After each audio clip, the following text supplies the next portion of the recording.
Bonjour à tous, ici c'est Serge Kilimbe du www.jctune.com et bienvenue à vous sur notre canal YouTube public. Et là, comme d'habitude, chaque semaine, tous les vendredis, nous faisons notre session brainstorming. Donc ici, on va passer en revue ce qui s'est passé durant la semaine, donc une petite récap. On va faire un constat de la situation actuelle et des projections, c'est-à-dire les perspectives pour la prochaine semaine et là, bien évidemment, pour le mois de février. Et en fin d'émission, on va passer en revue quelques annonces. Donc, qu'est-ce qui se passe au sein du www.jctune.com? On a annoncé déjà les pro-markets. Il y a pas mal de modalité de souscription et nous allons lancer le crypto market, super important, et là on va décortiquer cela en fin de session. Maintenant, revenons-en au marché. Que s'est-il passé cette semaine? C'était une semaine qui était super importante. N'oubliez pas, suivez nos sessions publiques. La semaine dernière, je vous ai parlé des éléments clés sur lesquels il fallait être focus, c'est-à-dire les publications de compagnies, donc des compagnies comme Apple, Amazon, Meta, etc. Elles ont publié hier et dans les dernières 48 heures. Nous avions les données économiques qui ont été publiées aujourd'hui, certaines ont été excellentes, et d'un autre côté, on avait les banques centrales. Il y avait le fameux FOMC, Federal Open Market Committee, où Jay Powell, qui est le Fed Chair, a annoncé une hausse de taux d'intérêt de 25 points base, c'est-à-dire 0,25%. Les marchés ont reçu cela de manière positive, ont célébré cela de manière positive. Pourquoi? Parce que Jay Powell maintenant ne fait plus des jumbo hikes, donc des hausses de taux d'intérêt au-delà des 50 points base. Et maintenant, les marchés avaient déjà anticipé ces petites augmentations de taux d'intérêt et par après une pause, c'est-à-dire qu'il n'y ait plus de hausse de taux d'intérêt et passer en mode baisse de taux d'intérêt. Donc rate cut, super important. Pourquoi? Parce que ça, c'est, on va dire, pro-marché. Quand je dis pro-marché, c'est quoi? C'est pro-bull market. Vous voyez maintenant, les marchés sont en train d'anticiper cette pause et cette baisse de taux d'intérêt, ce qui fait qu'il y a pas mal d'engouement. Et ce qu'il a dit et déclaré et fait, on va dire mercredi, ça valide cette thèse. Donc il y a beaucoup d'optimisme.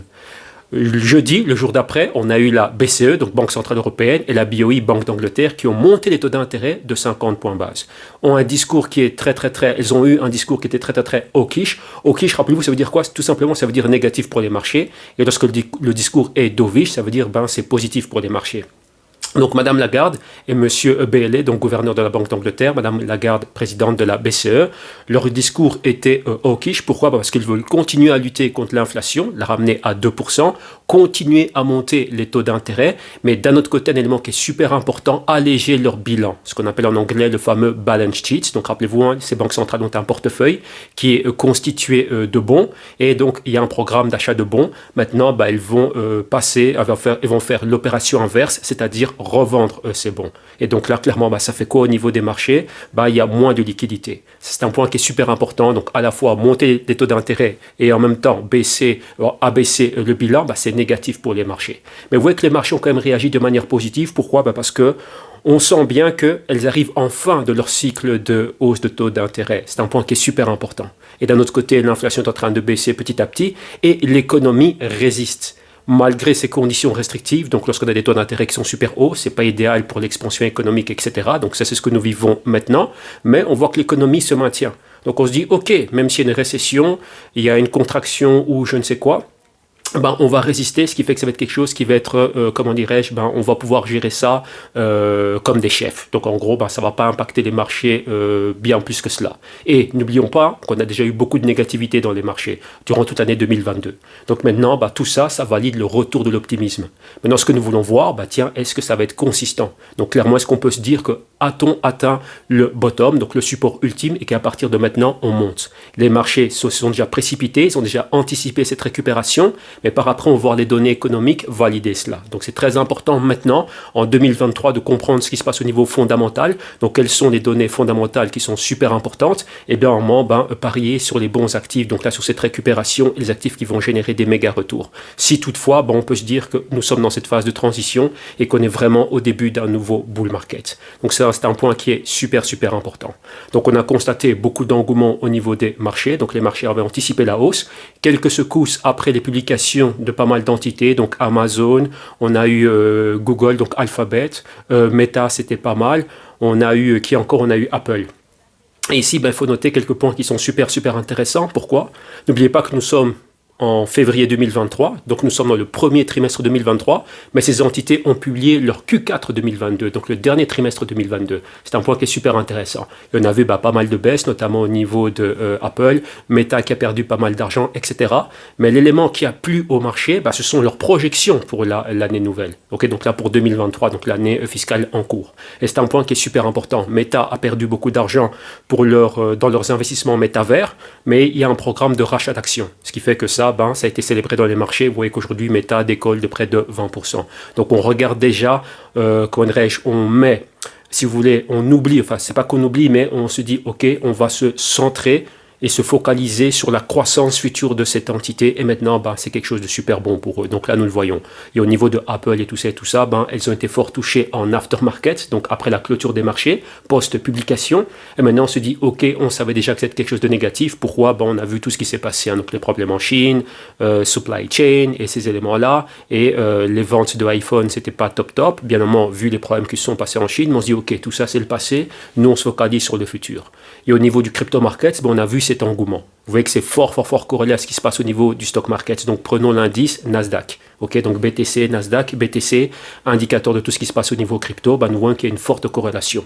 Donc maintenant, cette hausse, elle est toujours là. Donc Nasdaq aux alentours des 12 000 points. On va voir si on peut atteindre les 13 000 et aller au-delà.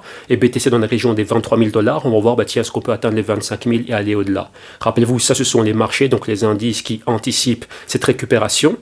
Mais d'un autre côté, on a besoin que les données économiques valident cela. Et c'est là qu'on rentre dans le champ des données qui ont été publiées aujourd'hui. On a eu les NFP, Non-Farm Payroll, et on voit qu'on a généré 517 000 emplois. On se dit, on s'attendait à une contraction économique, et dans une contraction économique, on crée moins d'emplois. Et là, on voit que non, on a créé beaucoup d'emplois, donc l'économie résiste. Donc il y a eu quelques chocs lors de la publication. Pourquoi? Parce qu'on s'est dit, maintenant avec ces données qui sont super positives, est-ce que la Fed ne pourrait pas pivoter, revenir en mode hawkish et monter les taux d'intérêt de manière violente, etc. Vous voyez qu'il y a pas mal d'éléments.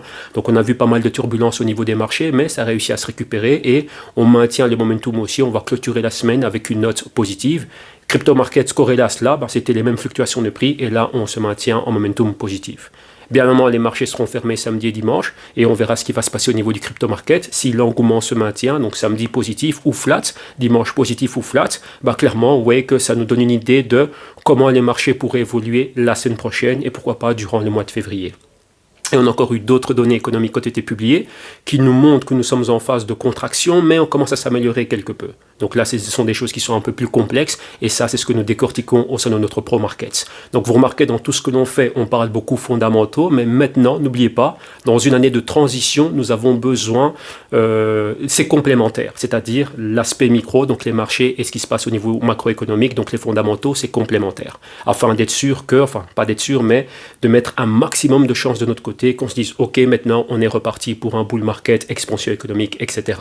L'économie est bien plus lente, les marchés sont beaucoup plus violents et beaucoup plus rapides, ils cotisent au quotidien, donc ils vont toujours anticiper et se précipiter vers le futur. Okay, donc ça c'est un point qui est super important. Donc on a besoin d'allier les deux mondes. Okay, tout simplement c'est ça. Et donc en interne, c'est ce que nous faisons au niveau du Pro Market. Du lundi au vendredi, nous suivons tout cela, nous décortiquons tout cela et nous voyons comment cela impacte les marchés. Et maintenant avec le lancement du Crypto Market, donc des sessions mensuelles, et là on va analyser le tout dans l'aspect macro, mais surtout se focaliser énormément sur le côté quant et voir comment cela impacte le Crypto Market et en faire pas mal de travaux d'analyse. Donc quantitative, analyse, price action, technique, pas mal d'éléments. Et le plus ici, c'est quoi? Voir en gros comment est-ce qu'on peut mettre sur pied des portefeuilles. Donc pas mal de modélisation, pas mal d'éléments. Il y a déjà quelques extraits, si je peux dire ça comme ça, donc des rapports passés qui ont été faits afin que vous ayez une idée du travail que l'on fait en interne. Et maintenant, comme je dis, à partir de 2023, à partir de maintenant, on va beaucoup plus se focaliser sur l'aspect quant et modélisation de portefeuille. Et donc là, ça va arriver au courant de ce mois de février. Donc venez au www.jctube.com, regardez les différents segments. Il y a quelques éléments vidéo qui sont là pour vous donner une idée de ce que l'on fait. Et lorsque ces rapports seront publiés, on va le commenter ici tous ensemble. Donc voilà. Je vais arrêter ici pour cette session brainstorming. Je pense que c'est assez. Si vous voulez en savoir plus, vous savez déjà ce qu'il y a à faire. www.shicitum.com. Vous venez, vous prenez une souscription au ProMarket et donc là, vous allez suivre cela au quotidien. Ok. Donc nous, on se reverra la semaine prochaine. Donc là, 2 ou 3 fois courant de la semaine prochaine. Et bien en interne au sein de nos ProMarkets et maintenant au sein de nos lancements Crypto Markets. Donc voilà, merci à vous tous. Excellent week-end. Focus et bonne chance dans les marchés. Bye bye.